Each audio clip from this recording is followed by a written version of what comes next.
तो हेलो दोस्तों, फिर से स्वागत है आपका Sonu RBSE and CBSE classes में।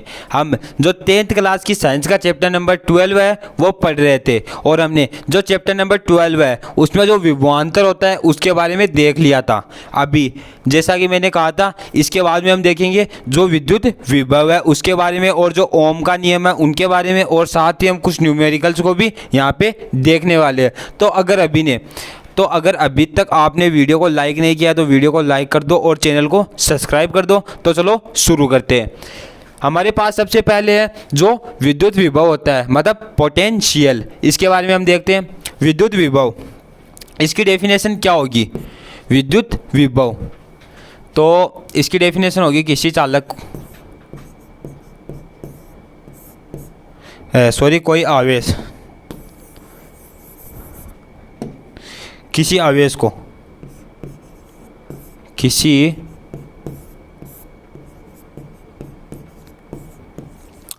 को अनंत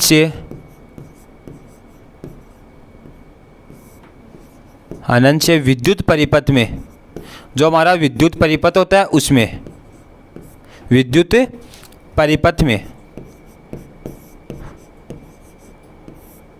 परिपथ में किसी बिंदु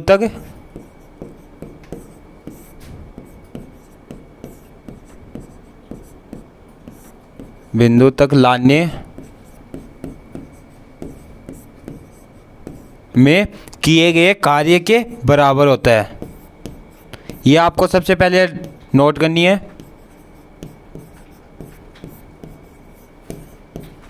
कि इक्वल होता है, मतलब हमारा बराबर होता है।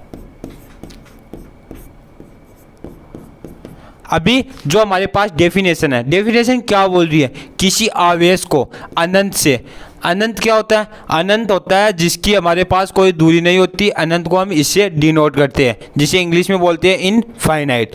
तो अनंत से विद्युत परिपथ में जो हमारे पास कोई आवेश होता है, विद्युत में जो आवेश होता है उसको, जो अनंत कोई बिंदु है वहाँ से उसे विद्युत परिपथ में, ये हमारे पास जो विद्युत परिपथ है इसमें किसी बिंदु पर लाने में किया गया कार्य विद्युत विभव के बराबर होता है। ये हमें यहाँ से पता चल रहा है। तो इसके साथ में हम देखते हैं जो विद्युत विभव है, V इक्वल टू हमारे पास क्या हुआ था? W upon Q। W work जो कि कार्य हुआ था और जो Q है उसे हमने आवेश देखा था। ठीक है, जो वर्क है इसका हमारे पास मात्रक क्या था? इसका मात्रक था जूल, और जो आवेश है इसका मात्रक हमने पीछे देखा था कूलाम होता है। तो ये चीज़ आपको यहाँ पे लिखनी है।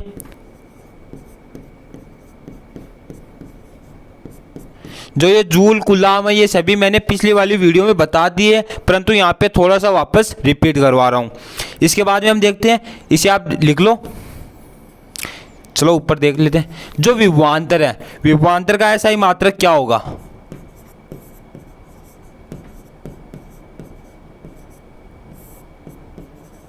विभवांतर का ऐसा ही मात्रक वो होगा हमारे पास वोल्ट। ठीक है, इसके बाद में हम देखने वाले हैं जो हमारे पास वोल्ट, यहाँ पे जो वोल्ट नाम आया है तो उससे हमारे पास एक नया नाम आया वोल्ट। वोल्ट का मतलब वोल्ट मीटर, वोल्ट मीटर नाम आया है। तो अभी वोल्ट मीटर देखते हैं। वोल्ट मीटर ये क्या करता है? एक मीटर का कार्य क्या होता है? किसी चीज को मापना। तो वोल्ट मीटर क्या करेगा? विद्युत विभव में जो धारा होती है उसे मापने का कार्य करेगा। तो आपको लिखना है विद्युत परिपथ में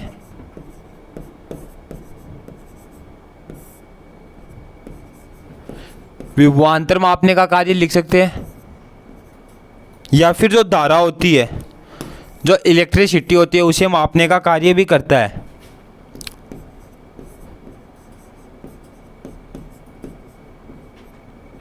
विभवांतर को मापने का कार्य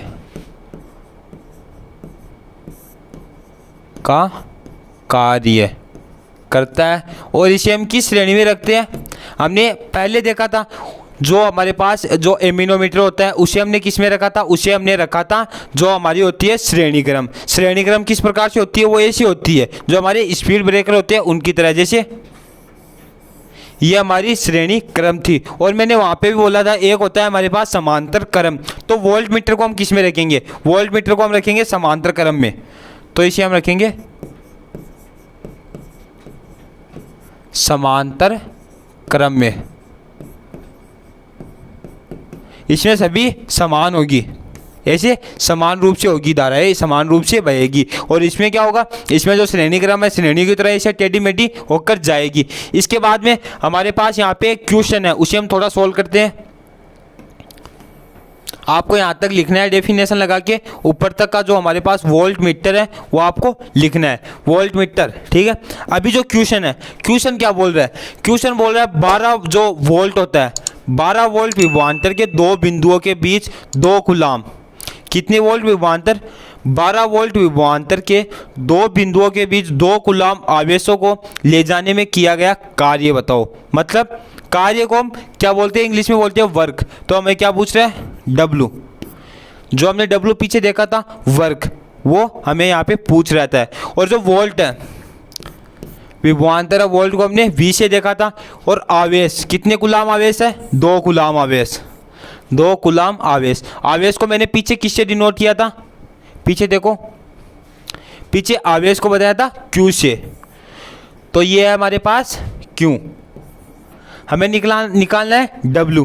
तो इसका जो फॉर्मूला है, पहले फॉर्मूला देखो, फॉर्मूला क्या बोल रहा है, V इक्वल टू W/Q, ठीक है। तो हमें पहले क्या लिखना है, पहले हमें वो चीज़ें लिखनी है जो हमारे पास दी हुई है। तो हमारे पास V दिया हुआ है 12 वोल्ट, Q दिया हुआ है 2 कूलाम, और जो हमारा W है वो हमें क्या करना है, फाइंड करना है। फाइंड को हिंदी में बोलते हैं खोज करना है या ढूंढना है, ठीक है। तो अभी जो फॉर्मूला है वो हम सबसे पहले लिखते हैं। फॉर्मूला क्या था हमारे पास, W/Q। तभी बोल रहा हूँ जो फॉर्मूले हैं वो सभी आपके याद होने चाहिए। आगे क्या है, यहाँ पे सभी हिंदी में लिखा हुआ है, कहीं पे नहीं लिखा हुआ, इसे Q बोलेंगे हम। तो अगर हमें पता है कि कूलाम को हम Q से डिनोट कर रहे थे, मैंने पीछे की जितनी 2-3 वीडियो है तीनों में ये चीज़ बताई है कि कूलाम इसे हम Q से डिनोट कर रहे हैं। तभी बोल रहा हूँ अगर आपने अभी तक पीछे की वीडियो नहीं देखी है तो पहले पीछे की वीडियो देखो, ताकि ये चीज़ें आपको यहाँ तक आराम से समझ में आ जाए। इसके बाद में आप जो न्यूमेरिकल्स है उसे आराम से सॉल्व कर सकते हैं। तो अभी जो ये न्यूमेरिकल है इसमें हमने जो हमारी वैल्यू है उसे पुट कर दिया है। जो सूत्र है उसमें भी इसे देख दो, V तो हमें दिया हुआ है, V दिया हुआ है कितना, 12 वोल्ट। तो यहाँ पे लिख देते हैं 12 वोल्ट। W है, W क्या है, W हमें फाइंड करना है। और जो Q है, Q हमारे पास है 2, ठीक है। तो अभी क्या होगा, सबको जो मैथमेटिक्स की इक्वेशन आती है वो सबको सोल्व करनी आती है।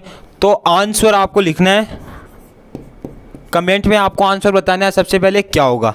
तो जो 2 है वो यहाँ पे भाग में है, तो इधर जाएगा तो किस में हो जाएगा, वो हो जाएगा मल्टीप्लाई में, गुणा में चेंज हो जाएगा, सॉरी यहाँ पे 2 होगा। तो 12 दूनी 24, तो हमारे पास यहाँ पे क्या आएगा 24। और जो कार्य है, कार्य का जूल मैंने पीछे क्या बताया था, जो मात्रक है, सॉरी कार्य का मात्रक बताया था जूल। तो आगे आपको जूल लगाना है। अगर आप जूल नहीं लगाओगे तो आपका हाफ नंबर, अगर 1 नंबर का क्वेश्चन है तो हाफ नंबर टीचर काट सकता है इस चीज़ के, क्योंकि जो इसकी इकाई है वो आपको लास्ट में लगानी है। तो यहाँ पे क्या होगा 24 जूल। समझ गए, ये चीज़ आपको समझ में आ गई। अगर किसी को ये चीज़ समझ में नहीं आई है तो आप कमेंट बॉक्स में बता सकते हो कि ये चीज़ आपको समझ में नहीं आई, हमारे द्वारा वापस बताई दी जाएगी। जो नेक्स्ट वीडियो है उसमें हम वापस बता देंगे। इसके बाद में हम देखते हैं जो ओम का नियम होता है। ओम का जो नियम होता है वो बहुत ज़्यादा इम्पोर्टेंट है, क्योंकि 11th-12th क्लास में आपको इस चीज़ को डिटेल में पढ़ना होगा। और जो ओम का नियम है वो पढ़ना होगा, इसके साथ एक ओम का नियम भी पढ़ना होगा। वो डेफिनेशन अलग होगी, लेकिन ये क्या है, इम्पोर्टेंट है। बोर्ड एग्जाम में इसे घुमा घुमा के ये क्वेश्चन हर बार आता रहता है, तो ये चीज़ इम्पोर्टेंट है। इसके डबल स्टार लगा दो पहले रेड पेन से, या इम्पोर्टेंट लिख दो। इसके बाद में हम देखते हैं ओम का नियम क्या बोलता है। ओम का नियम होता है हमारे पास, ये बोलता है यदि किसी चालक की भौतिक अवस्थाएं समान रहे तो उसमें उत्पन्न विभवांतर के सिरों के मध्य प्रवाहित धारा उसके समानुपाती होती है। तो ये लिखना है आपको, यदि किसी चालक की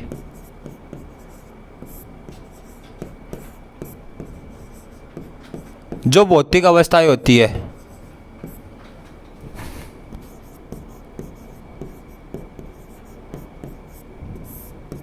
ये क्या होगी, ये होगी ताप, दाब, लंबाई और क्षेत्रफल। यदि किसी चालक की भौतिक अवस्थाएं समान रहे, इक्वल रहे, समान रहे तो उसमें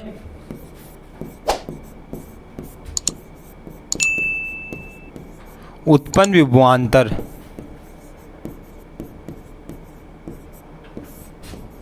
के सिरों के मध्य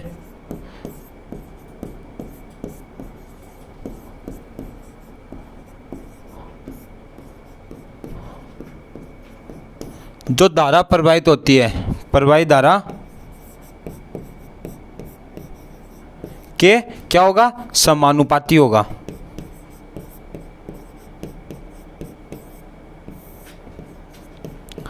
समानुपाती होगा, ये चीज़ आपको लिखनी है। समानुपाती होगा, पहले आप डेफिनेशन लिखो।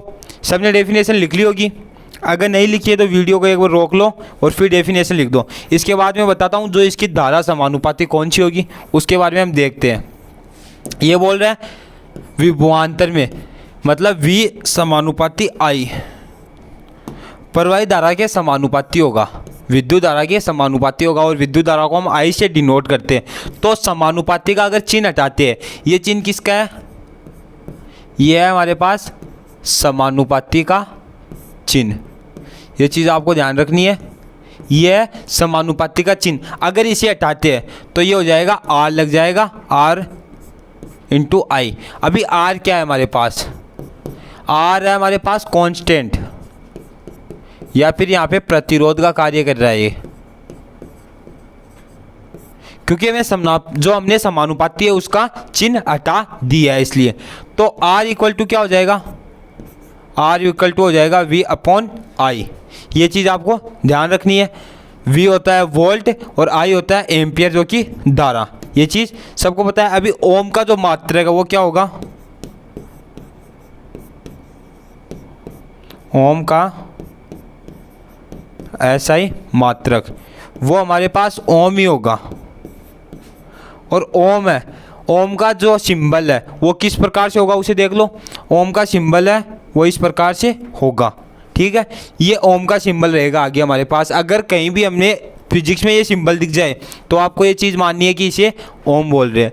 अगर ऐसा हो तो उसे हम क्या बोलेंगे, सभी कमेंट बॉक्स में बताओ, क्योंकि ये चीज़ मैंने पिछली वाली वीडियो में आपको समझाई थी, ये सिंबल किस चीज़ का है। तो आपको कमेंट बॉक्स में बताना है कि ये सिंबल किस चीज़ का है, ठीक है। इसके बाद में हम देखते हैं जो प्रतिरोध होता है।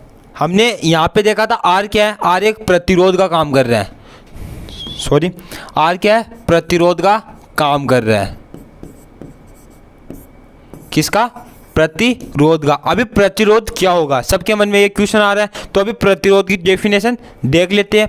अभी हमारे पास जो है प्रतिरोध, प्रतिरोध को हम बोलते हैं रेजिस्टेंस। तो प्रतिरोध की जो डेफिनेशन है वो क्या होगी, प्रतिरोध चालक का वह गुण है। कौन सा गुण है देखते हैं, प्रतिरोध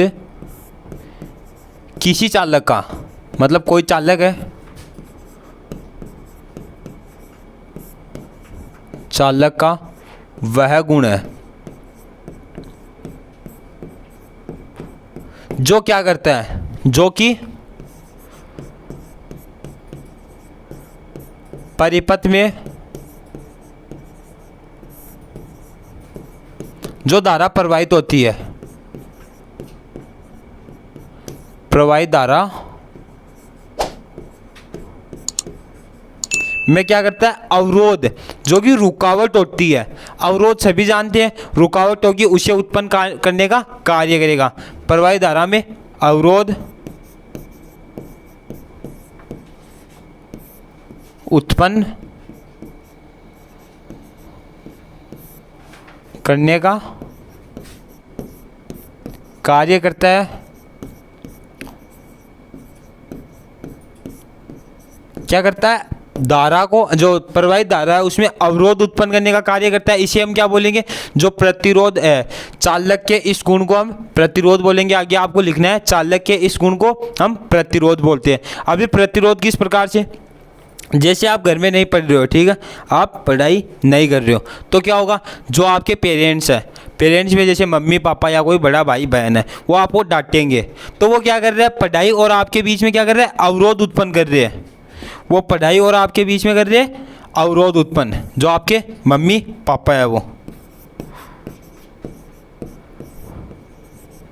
समझ गए, वो आपके और पढ़ाई के बीच में अवरोध उत्पन्न करने का कार्य कर रहे हैं। या फिर आप अगर अपना जो होमवर्क होता है उसे कंप्लीट नहीं करते हैं या टेस्ट में कम नंबर आ रहे हैं, तो टीचर आपको डांटेंगे, तो वो क्या कर रहे हैं, वो आपके और पढ़ाई के बीच में अवरोध उत्पन्न करने का कार्य करते हैं। और वैसे ये क्या करता है, जो विद्युत परिपथ है उसमें जो प्रवाहित धारा होती है उसमें अवरोध उत्पन्न करने का कार्य करता है। किस प्रकार से, जैसे ये हमारे पास कोई विद्युत परिपथ है, इसमें परिपथ लिख दो, इसे धारा है वो आई प्रवाहित हो रही है, तो ये क्या करेगा, इसके बीच में कोई अवरोध उत्पन्न कर देगा। तो जैसे यहाँ पे इसने अवरोध उत्पन्न कर दिया, ये क्या है, प्रतिरोध। प्रतिरोध का सिंबल यही होता है। कमेंट बॉक्स में बताओ ये सही है या गलत। सही है। अगर आपको नहीं पता है कि ये सही है या गलत, तो जो पीछे वाली वीडियो है, मैंने जो जो सिंबल्स इस चैप्टर में हमारे काम में आएंगे और जो फिजिक्स में आगे इस चैप्टर के रिलेटिव काम में आएंगे, उन सभी सिंबल्स को, जो उनकी जो सारणी है वो मैंने पिछले वाली वीडियो में बना दी है, उनकी डेफिनेशन है उसके बारे में बता दी है। और जैसा कि मैंने कहा था कि प्रतिरोध, उसके बारे में आपको आगे बताऊँगा, तो यहाँ पर मैंने प्रतिरोध के बारे में भी बता दिया है। समझ गए। ये चीज़ें क्या है, ये जो छोटी छोटी चीज़ें हैं आपको सभी ध्यान रखनी होगी। आगे ये चीज़ है, ये कहीं पे आ गई तो आपको अगर इसका पता है कि ये प्रतिरोध होगी और इसकी जो ऐसा पता नहीं हो, जैसा आपको पता है कि ये प्रतिरोध है, ऐसा पता होने से कुछ नहीं होगा कि ये प्रतिरोध है। इसके साथ हमें ये भी पता होना चाहिए कि प्रतिरोध का कार्य क्या है, प्रतिरोध क्या कर रहा है। इसकी जो शॉर्ट फॉर्म है आप उसे ये से भी लिख सकते हैं, अवरोध उत्पन्न करने का कार्य। शॉर्ट फॉर्म में मतलब ये डेफिनेशन थोड़ी लंबी है। अगर आपके 1 नंबर, 1.5 नंबर, 2 नंबर का क्वेश्चन आ जाए तो उसके लिए, और प्रतिरोध अवरोध उत्पन्न करता है, ये शॉर्ट है।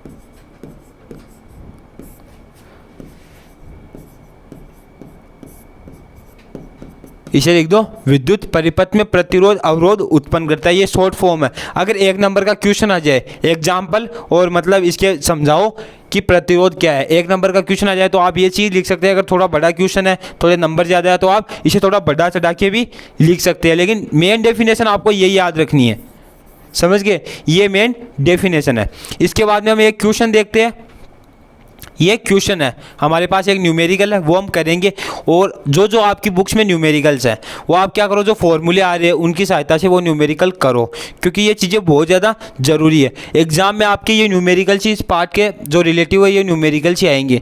जो ये न्यूमेरिकल है ये आ जाएगा जैसे 2 नंबर का, तो क्या है, कुछ नहीं करना, जो हमारे पास सूत्र है वो लगाओ, इसमें जो हमें इक्वेशन दे रखी है वो फिल करो, 2 नंबर आराम से मिल जाएंगे। थोड़े बहुत आपको जोड़ बाकी सबको आते हैं वो करना पड़ेगा, और ये पढ़ना तो आपको पड़ेगा ये चीज़। अभी क्या, अभी तो बहुत छोटी चीज़ है ये, मतलब क्या चैप्टर कितना बड़ा है ये, अभी तो अभी कुछ नहीं है। आगे जब 11th क्लास में हो जाओगे, 12th क्लास में हो जाओगे, तब अगर इसे फिजिक्स के रूप में पढ़ोगे तो ये चीज़ें आपको बहुत ज़्यादा डिटेल में पढ़नी होगी। तो यहाँ पे क्या है, यहाँ पे अगर आपको बेसिक चीज़ें पता है तो 11th 12th क्लास में आपके कुछ दिक्कत नहीं आएगी। अगर यहाँ पर आपको बेसिक चीज़ें नहीं पता है तो 11th 12th क्लास में आपका क्या होगा। अभी आप गए, समझो आपने जितने भी परसेंटेज बनाए, 85% बनाए, 85 छोड़ो, थोड़े ज़्यादा ही ले लो, आप पढ़ने वाले हो ना कुछ ज़्यादा। अगर आप Sonu RBSE and CBSE classes से पढ़कर 90% बना रहे हो, हमारे चैनल की सभी वीडियो का इस्तेमाल कर रहे हो, जो हम नोट्स प्रोवाइड कराएंगे आगे उनका इस्तेमाल करोगे, और जो बेसिक जो इंपॉर्टेंट क्वेश्चन होंगे उनको सोल्व कराएंगे। अगर आपने ये सभी चीज़ें आराम से पढ़ ली तो आप आराम से 90% बना लोगे। मतलब सभी चीज़ें ध्यान से पढ़ी है तो 90% आराम से बना लोगे। हमें पता है ये चीज़, क्योंकि आपके पढ़ने से पहले क्या होगा, उस चीज़ को हम भी पढ़ते हैं, हमें भी उसका नॉलेज पहले लेना पड़ता है। तो अभी जो आप जिस चीज़ में आप दिमाग लगा रहे हो, हम उससे आगे के दिमाग लगाएंगे कि आप क्या सोचोगे और क्या पूछोगे। तो तभी बोल रहा हूँ, अगर आपने 90% बना लिए, सोचो, ठीक है। एक है जिसने बनाई है 60%, ये बेसिक चीज़ें नहीं पढ़ी इसने। और आप क्या है, हमारी जो हमने जितनी भी चीज़ें बताई है, मतलब हमारे SRC चैनल पर, SRC क्लासेज में, Sonu RBSE and CBSE classes में हमने जितनी भी ये चीज़ें बताई है जो साइंस के रिलेटिव है और जो मैथमेटिक्स के रिलेटिव है, आपको उसकी क्लासें मिल रही है। उस पर आपने जितनी भी चीज़ें पढ़ी है, तो क्या होगा, ये चीज़ें आपने जितनी भी पढ़ी है A to Z बेसिक से, जीरो से एकदम से जैसा हम जीरो से यहाँ पे समझा रहे हैं, वो सभी चीज़ें आपने जीरो से पढ़ी है। तो आप 11th 12th क्लास में होगे, जो आपकी 11th एंड 12th है, उसमें जब ये चैप्टर आएंगे, जब ये चैप्टर्स आएंगे और जब ये प्रतिरोध है, अवरोध है, जो बल्ब है, जो ओम है, इनके सिंबल्स आएंगे, ये चीज़ें आप पढ़ोगे तो आपको क्या है, आपको याद आएगी कौन सी चीज़ें 10th क्लास में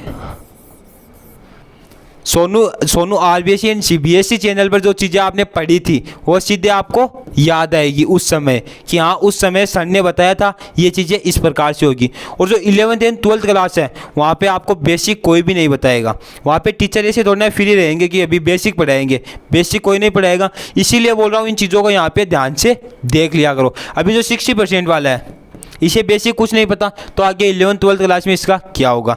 तभी बोल रहा हूँ जो 60% बने नहीं हैं आपके, आप बना सकते हो, जरूरी नहीं यही बनेंगे आपके।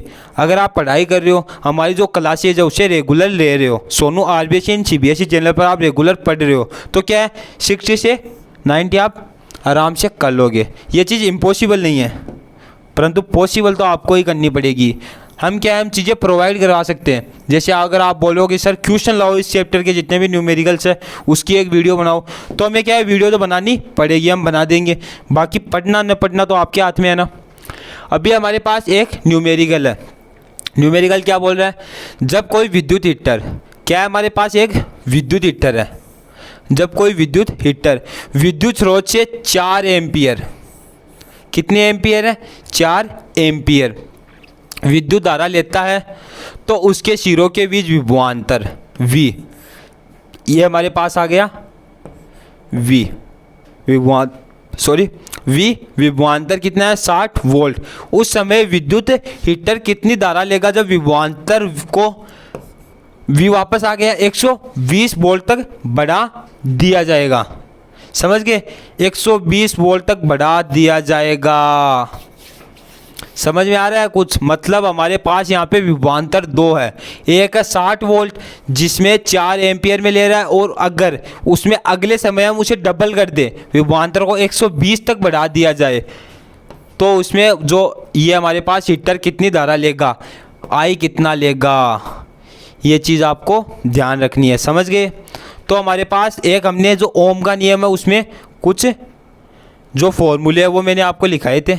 ये देखो ओम का नियम है हमारे पास, ये देखो पहली इक्वेशन है, उसमें हमें क्या क्या दिया हुआ है, उसमें हमें दिया हुआ है V और ये I और V दिया हुआ है। जो विद्युत स्रोत है, विद्युत स्रोत जो विद्युत धारा होती है I, मतलब I दिया हुआ है हमें यहाँ पे 4 एम्पियर और V दिया हुआ है 60 वोल्ट। पहले में हीटर में जो धारा है उसे बढ़ाए बिना ये चीज़ दी हुई है, और बढ़ाने के बाद क्या होगा, वो जो विभवांतर वो 120 वोल्ट हो जाएगा। तो ये चीज़ें दी हुई है। तो अभी ये देखो ये चीज़ आ गई आपके, और आपको अगर न्यूमेरिकल्स याद है, फॉर्मूले याद है, तो आपको पता चल जाएगा V इक्वल टू क्या होगा। 3 चीज़ें हमारे पास, R नहीं दिया हुआ तो R हम आराम से इसे फाइंड कर लेंगे। तो आपको यहाँ क्या लिखना है, ये चीज़ें दी हुई है, फॉर्मूला आपको पता है, तो वैल्यू पुट करो। सिर्फ I दिया हुआ है, V equal to R I होता है, R आई। तो आर क्या है, आर हमें फाइंड करना है, आर करना है फाइंड। ये चीज़ आपको पता है, फॉर्मूला आपको पता है, तो क्या करना है, वैल्यू पुट करो सिर्फ। और जो 2 नंबर का क्वेश्चन है, आगे सोल्व करने के बाद ये नंबर मिल जाएगा, पहले सोल्व करो। सभी मैंने ये चीज़ें आपको यहाँ तक इजी वे में समझा दी है। अभी आप क्या करो, वीडियो को रोको और जो आपके आंसर आ रहे हैं वो कमेंट बॉक्स में करो, फिर जो मेरे आंसर आ रहे हैं उससे मैच करो। तो वी है हमारे पास 4 एम्पियर, आर नहीं है और आई है 60 वोल्ट। तो जो 60 वोल्ट है इसे हम इधर 4 एम्पियर को हम उधर भेजेंगे, आर को लेंगे इधर, ये हो जाएगा आई अपॉन वी, मतलब 60/4। तो काट दो इसे, ये होगा 30, ये हो गया 2, 15। ये कितना आ गया, आर आ गया हमारे पास 15, समझ गए, आर आ गया 15। अभी हम क्या करेंगे, अभी हमें आर भी मिल गया है, आर मिल गया इधर 15, और जो V है वो है हमारे पास 120 वोल्ट, समझ गए। R मिल गया है 15 और V है 120 वोल्ट। तो अभी इसमें क्या है, इसमें 120 वोल्ट तक विभवांतर को बढ़ा दिया गया है। तो जो हमारा फॉर्मूला है, जो सूत्र है वो देखो यहाँ पे चेंज हो जाएगा। इसमें आगे सूत्र कौन सा दिया हुआ है हमें, 1 मिनट, इसमें जो आगे सूत्र है इसे कांस्टेंट लेने के बाद वो होगा हमारा R इक्वल टू V है 120 वोल्ट, और जो I है, I यहाँ पे 4 एम्पियर न लेकर इसे बढ़ाया है, तो इसे I को हम ऐसे ही रख देंगे। और ये है हमारे पास R कितना होगा, R होगा 15। तो I को लेंगे इधर और 120 इंटू 15 क्या होगा, ओम होगा। तो इसे करेंगे, ये कितनी बढ़ जाएगा, 15, जो 15 का पार्ट है वो देख लो, 8 बढ़ जाएगा शायद, 8। और 8 को हम क्या लिखेंगे, 8 की इकाई क्या होगी, मेन चीज़ आपने यहाँ तक क्वेश्चन किया है, सही है, टीचर ने देखा सही है, यहाँ पे आपने इकाई नहीं लिखी, तो नंबर है वो आधा नंबर यहाँ पे कट जाएगा, आप नंबर आपका काट लिया जाएगा। तो इसकी जो इकाई है वो होगी एम्पियर। विद्युत धारा की इकाई मैंने पहले ही बताया आपको एम्पियर होती है। तो ये छोटी छोटी चीज़ें आपको ध्यान रखनी है। यहाँ तक हमने न्यूमेरिकल देख लिए। अभी जो नेक्स्ट वीडियो है उसमें हमने जो चालक है, कुचालक है, उसके बारे में पढ़ेंगे। कौन सी वस्तुएं चालक होगी, कौन सी कुचालक होगी। और जो न्यूमेरिकल्स आपको समझ में नहीं आ रहे, आप कमेंट बॉक्स में बता सकते हैं कि सर ये न्यूमेरिकल समझ में नहीं आ रहा है। अगर न्यूमेरिकल पर आपको अलग से एक वीडियो चाहिए तो आप ये भी बोल सकते हैं कि सर जो न्यूमेरिकल्स है उस पर आप एक अलग से जो जितने भी न्यूमेरिकल्स हैं उनको सॉल्व करवा दो।